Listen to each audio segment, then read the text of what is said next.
మనిషి జీవితంలో ప్రేమకుండే ఇంపార్టెన్స్ అంటే ఏం చెప్తారు? ఖచ్చితంగా అండి. లవ్ అనేది చాలా important. At the end of the day నువ్వు ఎంత సాధించినా, ఎన్ని చేసినా, ఒక జెన్యున్గా నిన్నులా యాక్సెప్ట్ చేసి ఆర్ వాట్ ఎవర్ దాన్ని ఫీల్ అయ్యే వాళ్ళు ఉండాలి కదా. అది చాలా తక్కువ.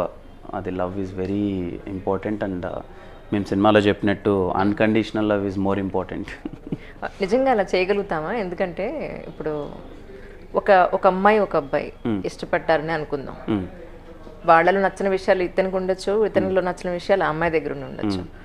బట్ అన్కండిషనల్ లవ్ అంటే ఒక తల్లి దగ్గర మాత్రమే ఒక పిల్లాడు ఎంత బాగుండకపోయినా, వాడి బిహేవియర్ ఎంత బాగుండకపోయినా 2 కొట్టో తిట్టో ఒక పద్ధతిలో పెట్టాలి వీళ్ళను. మళ్ళీ అల్టిమేట్లీ వాళ్ళ సంరక్షణ చూస్తారు, వాళ్ళ మంచి కోసం వీళ్ళు ఎంత కష్టపడతారు.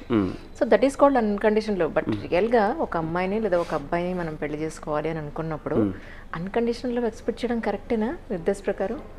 అది పాసిబుల్ అవుతుందా? అంటే ఖచ్చితంగా అండి పాసిబుల్ అవుతుంది. ఎందుకు అవుతుందంటే మనం నిజంగా మనకు ఎవరు కావాలో మనం తెలుసుకోగలగాలండి. మనం ఎవరినైనా పెళ్లి చేసుకునేటప్పుడు కానీ, లేకపోతే మనము వెన్ వీఆర్ ఇన్ రిలేషన్షిప్ మనకు కరెక్టా కాదా అనేది మనకు ఒక జడ్జిమెంట్ రావాలి. మా ఎదుటి వాళ్ళకి వేరే ఇష్టాలు ఉండి అసలు మనకు వీళ్ళు సింక్ ఎవరు, వీళ్ళు మన ఇది కాదు అన్నప్పుడు వాళ్ళని బలవంతంగా మన దగ్గర పెట్టుకొని మనకు నచ్చినట్టు ఉండడం అయితే తప్పు. Maybe they can have another relationship or వాళ్ళ లైఫ్ అదే మనకు ఉంటుంది కదండి. ఇప్పుడు మనం ఎక్కడికైనా షాప్కి వెళ్ళినా ఏమన్నా వెళ్ళినా మనకు నచ్చినవి తీసుకుంటాం కానీ మనకు నచ్చవి తీసుకోం కదా. ఇప్పుడు నచ్చినవి తీసుకొని వచ్చి దాన్ని రోజు కొట్టి నాకు నచ్చినట్టు మారు అంటే అది మారదు కదా. సో కైండ్ ఆఫ్ అది ఆ రిలేషన్షిప్ హెల్దీగా ఉన్నదనుకోండి. ఇప్పుడు చాలామంది ఇప్పుడు నేను చూసానండి మా కాలేజ్ డేస్లో చాలామంది రిలేషన్షిప్లో 5 years 6 years ఉంటారు. ఇంట్లో వాళ్ళు ఒప్పుకోలేదని విడిపోతారు. ఖచ్చితంగా వీళ్ళిద్దరూ వేరే వేరే పెళ్ళిళ్ళు చేసుకున్నప్పుడు ఎలా హ్యాపీగా ఉంటారండి. సో అదే ఇంట్లో వాళ్ళు ఆ రోజు ఒప్పుకొని ఉంటే మేబీ వాళ్ళు హ్యాపీగా ఉండేవాళ్ళేమో. సో కైండ్ ఆఫ్ చాలా ఉంటుంది. బట్ అన్కండిషనల్ లవ్ అనేది అండర్స్టాండింగ్ నుంచి వస్తుందని నేను బిలీవ్ చేస్తాను. It will happen. లేకపోతే ఇంతమంది కలిసి చాలామంది జీవితాన్ని గడపలేరు కదా. ట్రూ. ఇందుకే మీకు ఎలాంటి అమ్మాయి అయితే సమ్మతం మాకు చెప్పండి ఒకసారి. అయ్యో అది మైండ్ ఇంకా అసలు దాని మీదకి లేదా అసలు ఐడియా లేదు. ప్రస్తుతానికి ఇదే మూవీస్ ఇవన్నీ ఇలా ఉంది. తీరిగా కూర్చోవాలి కూర్చొని దాని మీద ఒక లిస్ట్ అవుట్ చేసుకుంటాను. చాలా అది ఇంపార్టెంట్ విషయం కదా. ఇప్పుడు దాని గురించి ఆలోచించే టైం లేదండి. దాని గురించి ఆలోచన అంటే నా షోలో ఒక స్పెషాలిటీ ఉంది సార్. 5 సంవత్సరాలుగా ఒక సిరీస్ అవుట్ చేస్తున్నాం.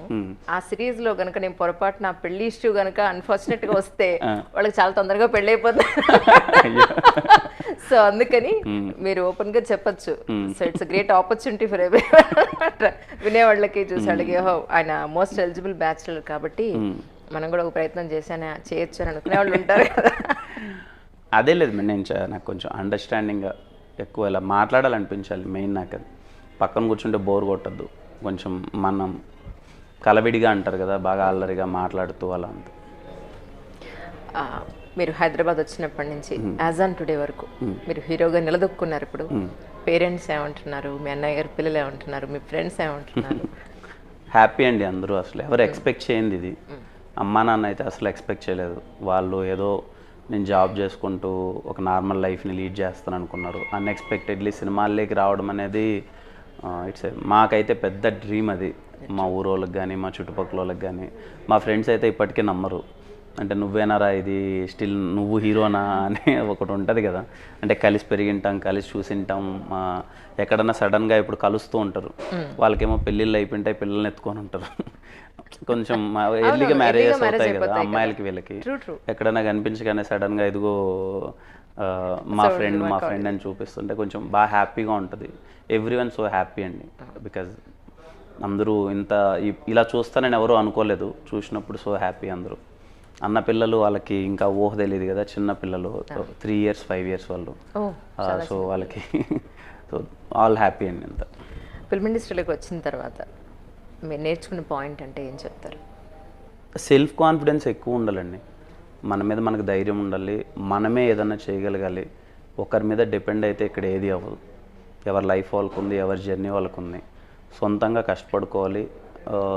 మనం ఒకరి మీద వీళ్ళు చేస్తారు కదా ఈ వర్క్ అని వాళ్ళ మీద డిపెండ్ అయితే ఏమి ఉండదండి. అండ్ ఇది నేనే ఎందుకు చేయాలి, ఇది నా పని కాదు కదా, ఇది నా పని జస్ట్ నేను యాక్టింగే చేయాలి, నేను హీరోని, నేను ఇంకేం చేయకూడదంటే ఇక్కడేం అవ్వదండి. మేబీ నేను ఎక్స్పీరియన్స్ చేసింది నా వరకు పర్సనల్గా అన్నీ మనమే చేసుకోవాలి, అంతా కష్టపడాలి. చుట్టుపక్కల వాళ్ళు 100 మాటలు అంటూ ఉంటారు, ఏలు పెడుతున్నాడు, కాలు పెడుతున్నాడు, తలకాయ పెడుతున్నాడు అని. ఆయన్ని పట్టించుకోకూడదు. ఎందుకంటే at the end of the day ఒక సినిమాని నమ్ముకొని చాలామంది లైఫ్లో ఉంటాయి. ఆ సినిమాని బయటికి తీసుకురావడానికి చాలా కష్టాలు ఉంటాయి, అవన్నీ పడాలి. You should be very confident and అన్నీ నువ్వే చేసుకోవాలి, పక్కన వాళ్ళ మీద డిపెండ్ అవ్వద్దు.